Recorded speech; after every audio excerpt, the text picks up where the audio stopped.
अरे भैया, इतना तत्परता अपराधियों को पकड़ने में अगर नीतीश कुमार लगा देते, उनके अधिकारी लगा देते, हमसे क्या खतरा है। प्रदेश कार्यालय में राजद ने पार्टी के सभी नेताओं की एक बैठक बुलाई थी। बैठक के बाद बिहार विधानसभा के नेता प्रतिपक्ष और राजद नेता तेजस्वी यादव ने प्रेस वार्ता की। इस दौरान उन्होंने कहा कि बजट सत्र को 2-3 दिन कम करने की साजिश थी, लेकिन जब हमने अपने विचार प्रस्तुत किए तो सरकार को एक कदम पीछे लेना पड़ा और इसे लगभग 22 दिनों के लिए बढ़ा दिया। इसके अलावा उन्होंने बताया कि राजद ने काले कृषि कानून के विरोध में 30 जनवरी को मानव श्रृंखला बनाने और 24 जनवरी को कर्पूरी जयंती के मौके पर एक सप्ताह तक किसान जागरूकता दिवस के रूप में मनाने का फैसला किया है। 24 से 30 जनवरी तक नीतीश सरकार के खिलाफ राजद विरोध प्रदर्शन करेगी। बताया कि पंचायत स्तर तक मानव श्रृंखला बनाने का निर्णय लिया गया है। सभी लोग किसान आंदोलन को मजबूत करने के लिए एक मुट्ठी मिट्टी उठा के संकल्प लेंगे। वो नहीं समझ रहे हैं क्या कौन क्या है। लेकिन एक बात समझिए, आवास के बाहर हमारे इतने सालों से हम लोग इस आवास में रह रहे हैं, इतने सालों से हम लोग आवास में रह रहे हैं। क्या कोई खतरा उत्पन्न हुआ है मुख्यमंत्री के लिए? कभी कोई दिक्कत आई है? अब लोग हमसे मिलने तक नहीं आएंगे क्या? हमारे विधायक है, विधायक दल की बैठक हो रही है, विधायक आ रहे हैं। जाहिर सी बात है, अगर सरकार किसी की बात, जनता की, गरीबों की बात अगर नहीं सुनेंगे तो वो विपक्ष के पास आएंगे। तो उनको आकर के डेली हटाने का काम किया जा रहा है। अभी सूचना मिली है कि यहाँ जितने सिक्योरिटी कर्मी हैं उनका जो है लिस्ट मांगा गया है। अरे भैया, इतना तत्परता अपराधियों को पकड़ने में अगर नीतीश कुमार लगा देते, उनके अधिकारी लगा देते, हमसे क्या खतरा है? हम लोगों से क्या खतरा है? इतने साल से रह रहे हैं। और जो सुरक्षा कर्मी अपनी ड्यूटी निभा रहा है, आप जो है उस पर आप चाहते हो कि कार्रवाई करें। आखिर कारण क्या है? आज भी नहीं, कई बार सचिवालय थाना के थाना प्रभारी बार बार आकर के जो गरीब बेबस जो लोग हैं, जिनको एक आस है, एक उम्मीद है कि यहाँ सुनवाई होगी, कार्रवाई होगी, उनको भगाने का काम करवा रही है ये सरकार, हटाने का काम करवा रही है ये सरकार। ये तो अद्भुत है।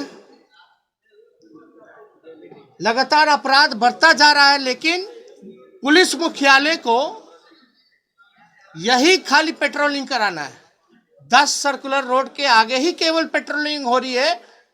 कहीं कोई जिला के मुख्यालय या पटना जैसी राजधानी में कहीं कोई पेट्रोलिंग नहीं हो रही पुलिस की। कौन सा खतरा है भाई? किस बात का खतरा है? नहीं, समर्थकों को क्या परेशान करना। अब बताइए आप, हम नेता विरोधी दल हैं, हमारी माता नेता विरोधी दल है परिषद में, अगर उनसे कोई नहीं मिलने नहीं आ सकता, मिल नहीं सकते। हमारा काम है लोगों से मिलना, उनके दुख सुख को जानना, सुनना। आप जो है डेली पेट्रोलिंग करा करके जो है आनंद फानन में भगा रहे, हटा रहे। बिहार का अपराध पे तो आप कुछ नहीं कहते। क्या हुआ? रुपेश सिंह के हत्यारे पकड़े गए क्या?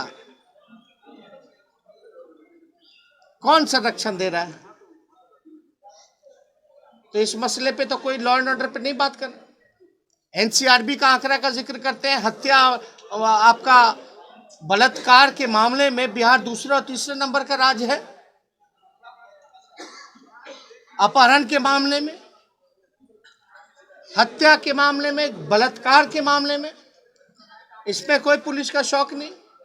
तो लगातार आप जो है आंदोलनकर्ता जो है उनको आप हटा रहे हो, वो जाएंगे कहाँ?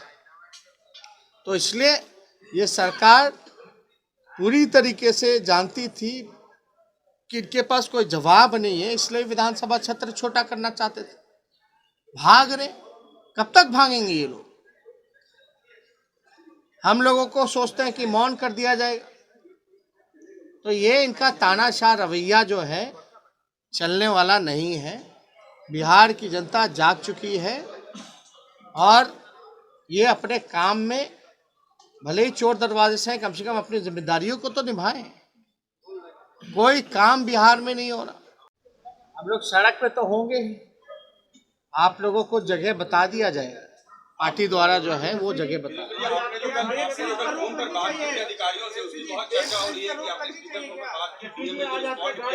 अब आप समझ सकते हैं, जब डीएम साहब से बात हो रही थी तो उनको नहीं पता था कि किससे बात हो रही है। तो आप समझ सकते हैं कि क्या व्यवहार रहता है आम लोगों से। ये तरीका है। मुख्यमंत्री बार बार कहते हैं कि सब जो है नंबर सार्वजनिक करो, ये करो, लेकिन आप अंदाजा लगा सकते हैं जब कोई आम व्यक्ति, आम जनता, नौकरशाहों को अगर फोन करके कोई चीज का जानकारी लेना चाहता है और इनके अधिकारी तो नियम का उल्लंघन इस प्रकार से उखाड़ रहे हैं। अब बताइए, जो घटना स्थल है गर्दनी बाग, वहां बैठने नहीं दिया जा रहा। दिल्ली में भी जंतर मंतर है, 24 घंटे वहां धरना लोग देते हैं, अनिश्चित काल तक लोग बैठे रहते हैं।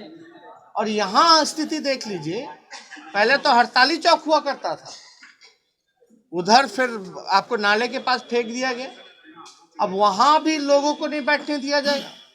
तो डेमोक्रेसी है कि नहीं है, लोकतंत्र है कि नहीं है? लोकतंत्र में अपनी आवाज को लोग कहाँ उठाएंगे? एक तो आप धांधली करा रहे हैं, करप्शन बढ़ा रहे हैं, लोगों का अधिकार छीन रहे हैं, लिस्ट तैयार हो रहा है, इसलिए नियुक्ति पत्र नहीं दिया जा रहा। जो आरसीपी टैक्स देगा उसका लिस्ट में नाम आएगा। लोग हाई कोर्ट का कंटेम्प्ट कर रहे हैं, उनके ऑर्डर का, कोर्ट का कंटेम्प्ट कर रहे हैं। कोर्ट का तो यही निर्णय था ना, अविलंब जल्द से जल्द नियुक्ति पत्र जो है वो शिक्षकों को दो। क्यों देरी हो रही है? अगर इस जायज मांग के साथ अगर वो शांतिपूर्ण ढंग से नियम अनुसार सेलेक्टेड जगह सरकार का वो भी किया हुआ अगर वहां धरना दे रहे हैं, तो आपको क्या राइट है हटाने का? तो ऐसे मन बढ़ा हुआ है अधिकारियों का कि नियम, धज्जियां, संविधान सबका मखौल उड़ा रहे। और क्या व्यवहार है ये किसी से छुपा नहीं है। अधिकारियों पर लाठी चार्ज, डंडे महिलाओं पर, विकलांगों पर बरसाने का ये सरकार ने काम किया। डेमोक्रेसी में हम सब लोगों का अधिकार है कि अपने आवाज को हम उठा सकते हैं। इनकी साजिश लगातार चलती रही नीतीश कुमार जी की, कि जो धरना स्थल जो सरकार ने तय किया था उसको भी खत्म करने का। लेकिन इतना इन लोगों का मन बढ़ा हुआ है कि ये हम लोगों की आवाज को, जो लोकतंत्र का मंदिर है विधानसभा, को भी खत्म करना चाहते हैं। बजट सत्र को ये साजिश थी कि कम कर दिया जाए, 2-3 दिनों में ही निपटा दिया जाए। लेकिन आप सब लोगों ने के सामने जब हम लोगों ने अपनी बात को रखा तो सरकार को जो है झुकना पड़ा और बजट सत्र को लगभग 22 दिनों का सत्र करना पड़ा। उसमें हम लोगों ने कहा था कि अगर बजट सत्र अगर छोटा होगा तो मुख्यमंत्री के आवास का घेराव हम सब लोग करेंगे। तो ज़्यादा कुछ हमको नहीं कहना है, लेकिन बिहार में जिस प्रकार से समस्या बढ़ती चली जा रही है, चाहे वो लॉ एंड ऑर्डर का इशू हो, चाहे वो किसानों का इशू हो, चाहे वो मजदूरों का इशू हो, चाहे वो संविदा कर्मियों का इशू हो, चाहे जीविका दीदी हो, आंगनबाड़ी हो, रसोइया हो, स्वयं सहायता समूह हो, नौजवान हो, पूरी तरीके से सरकार जो चोर दरवाजे से आई है अपनी स्वार्थ की केवल पूर्ति कर रही है, क्योंकि ये लोग सत्ता के लोभी लोग हैं। और हमारी पार्टी और हमारा गठबंधन लगातार, चाहे किसान का मसला हो, मजदूर का मसला हो, छात्रों का मसला हो, बेरोजगारों का मसला हो, संविदा कर्मियों की बात हो, स्वयं सहायता समूह की बात हो, शिक्षकों का मसला हो, या जिस प्रकार से बड़े धांधली नियुक्ति में चल रहा है, चाहे सिपाही का हो या आपका दरोगा का हो, लगातार बिना आरसीपी टैक्स के कोई काम इस बिहार में नहीं होगा। नियुक्ति पत्र आने के बाद भी लोगों को जो है नियुक्ति पत्र देने का काम करना था, हाई कोर्ट के ऑर्डर के बाद भी वो भी लोगों को नहीं दिया जा रहा। तो हम लोग सब लोग भले ही जबरदस्ती हराए गए हों, लेकिन हमारा जो संकल्प था चुनाव के समय, पढ़ाई, दवाई, कमाई, सिंचाई, सुनवाई और कार्रवाई वाली सरकार होनी चाहिए। बिहार के लोगों को सरकार से कोई उम्मीद नहीं रह गई है, और जो विपक्ष की जो जिम्मेवारी है, लोग हम लोगों पर नजर टिकाए हुए हैं कि हम उनके लिए क्या करें। हमारा वही मुद्दा है, बेरोजगारी का, पढ़ाई, दवाई, कमाई, सिंचाई, सुनवाई और कार्रवाई। अगर भले ही हम लोग विपक्ष में हैं, लेकिन जनता के बीच जाकर के उनकी बातों को हम सुन रहे हैं, उस हिसाब से हम कार्रवाई भी कर रहे हैं। और हमने पहले भी कहा कि बिहार के मुख्यमंत्री थके हुए हैं, उनसे बिहार संभल नहीं रहा। के बाद जो है आप लोगों को जो है पार्टी कार्यालय से आप लोगों को डेट और तिथि जो है वो बता दी जाएगी। तेजस्वी जी, आप छात्रों के साथ आंदोलन कर रहे हैं, सड़क पर आंदोलन कर रहे हैं। कल भी आप इको पार्क में गए, वहाँ जो शिक्षक के व्यक्ति थे उनके साथ आप खड़े नजर आए, लेकिन सत्ता पक्ष के लोग और सरकार के लोग कह रहे हैं कि वो तेजस्वी ये जवाब दें कि जब 1990 से 2005 तक उन्होंने कितने शिक्षकों को नौकरी दी। जितने भी नौकरी दिए होंगे परमानेंट दिए होंगे, इन्होंने परमानेंट कितने दिए?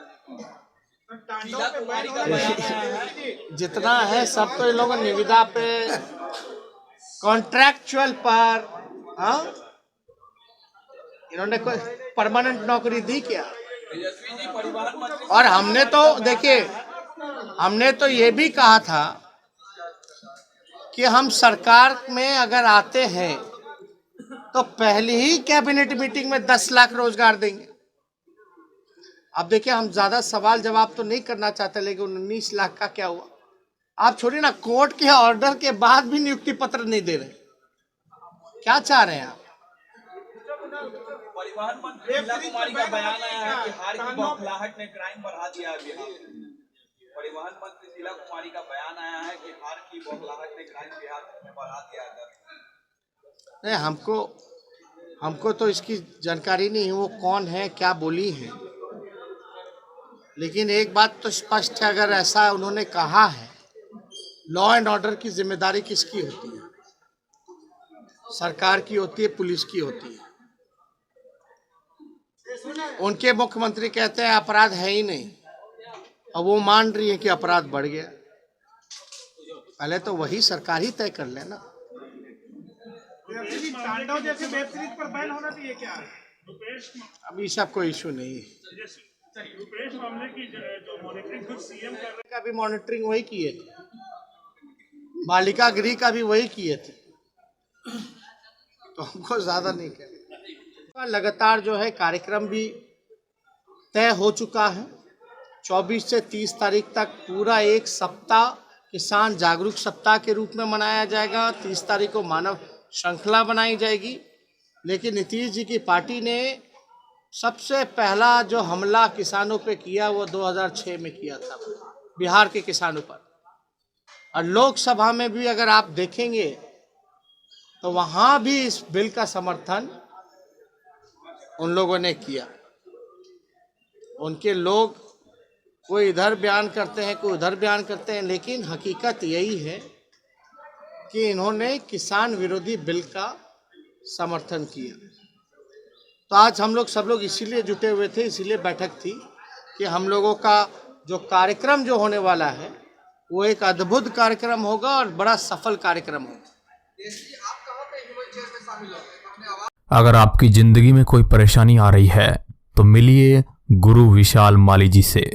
लाखों लोगों ने इसका फायदा भी उठाया है और आपको भी निराशा नहीं मिलेगी। आपका एक फोन आपकी जिंदगी बदल सकता है। तो संपर्क करें स्क्रीन पर दिए गए नंबर पर। अब फर्नीचर खरीदे मुजफ्फरपुर के अफजल फर्नीचर से। यहाँ मिलेंगे फर्नीचर के विशाल रेंज, वो भी होलसेल प्राइस में और लाइफ टाइम गारंटी के साथ। तो देर मत कीजिए, तुरंत पहुँचिए अफजल फर्नीचर और लकड़ी और प्लाई के किसी भी तरह के फर्नीचर की करें खरीदारी। विशेष जानकारी के लिए डायल करें 9931485437 पर।